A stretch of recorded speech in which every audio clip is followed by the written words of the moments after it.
أعوذ بالله من الشيطان الرجيم بسم الله الرحمن الرحيم. Mo kí gbogbo ẹ̀yin ọmọ ìyá wa nínú ẹ̀sìn Islam lórí ọ̀rọ̀ tí a ń bá bọ̀, ojúṣe ọkọ sí ìyàwó. Báwo ni Ọlọ́run bá ṣe bá wa dá sínú Al-Qur'an Al-Karim wa ba'da al-isti'adha wal basmala ar-rijalu qawwamuna 'ala an-nisaa. أعوذ بالله من الشيطان الرجيم بسم الله الرحمن الرحيم الرجال قوامون على النساء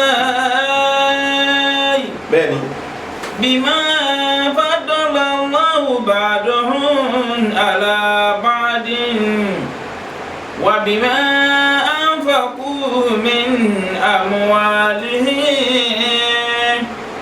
فالصالحات قانتات حافظات للغيب بما tá bá tẹ̀lé òfin Ọlọ́run a ní dààmú. Ojúṣe ọkọ gẹ́gẹ́ bọ́lọ́run ṣe sọ ni pé èmi Ọlọ́run ni mo ṣe ọkùnrin ní olórí fún obìnrin. الرجال قوامون على النساء. Èmi Ọlọ́run ni mo ṣe ọkùnrin ní aṣíwájú kó máa jẹ́ olórí inú ilé fún obìnrin. بما فضل الله بعضهم على بعض.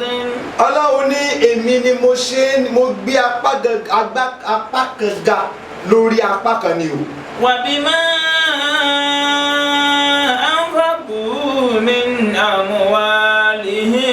Ọlọ́run ní kò wá sí ohun tó jẹ́ ń ṣe léyìí torí pé ọkùnrin ni ó gbọ́dọ̀ máa ná owó fóbìnrin nínú dúkìá ẹ̀. وبما أنفقوا من أموالهم. Ẹ̀tọ́ ni ọkùnrin tó fẹ́yàwó sínú ilé tí ò mọ báwo ni ìyàwó ṣe ń jẹ ní fíìmù tó wá dòru tí wá ná kóun fẹ́ bá alájọṣepọ̀, Ọlọ́run ní ò lẹ́tọ̀ọ́ sí. وبما أنفقوا من أموالهم. Àbí ọkùnrin tó wọnú ilé tóbìnrin wá sí oúnjẹ ńlẹ̀ sísè oúnjẹ ńlẹ̀ tó sì tí ò béèrè pé báwo lobìnrin yẹn ibo ló ti rówó tó sì bẹ̀rẹ̀ sí ní jẹ oúnjẹ tó tún jẹ tó tún lóun fẹ́ bóbìnrin sùn, Ọlọ́run ní ègún ní jẹ o. وبما أنفقوا من أموالهم. Torí ẹ̀tọ́ ni ojúṣe ọkọ òun ni pé báwo ni ọkọ ìyàwó ṣe ń jẹ ó wà lọ́wọ́ ọkọ, báwo ni obìnrin tó jẹ́ ìyàwó báwo ni ṣe ń wọṣọ ó wà lọ́wọ́ ọkọ, kódà tó fi dé pàìntì tóbìnrin ń wọ àwọ̀tẹ́lẹ̀ obìnrin ọkùnrin gbọ́dọ̀ rà. وبما أنفقوا من أموالهم. Nílé àna rẹ̀ tó jẹ́ ilé ìyàwó ẹ̀, gbogbo ohun tó bá kan obìnrin yẹn níbẹ̀ ọkùnrin tó jọ́kùnrin òun ló gbọ́dọ̀ ṣẹ̀tọ́ lórí ẹ̀. وبما أنفقوا من أموالهم. Ọlọ́run ní kò sí ohun tó jẹ́ kí n ṣe léyìí torí pé ohun tó jẹ́ ìṣọkùnrin lórí obìnrin nípò náà ni pé kí ó lè máa ná nínú dúkìá ẹ̀.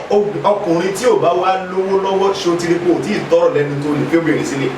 وبما أنفقوا من أموالهم. Àbí ó tún wá lówó òun fìyà jẹ obìnrin pé túláàsì kóun náà máa jíjáde láago 4 torí kó máa lọ ṣiṣẹ́, Ọlọ́run nírọ̀ o, ìwọ ló ń ná fún o. وبما أنفقوا من أموالهم. Ojúṣe ọkọ òun náà ni pé gbogbo bùkátà tí bá ti ń bẹ nínú ayé lórí ìyàwó ẹ̀ ó gbọ́dọ̀ ná.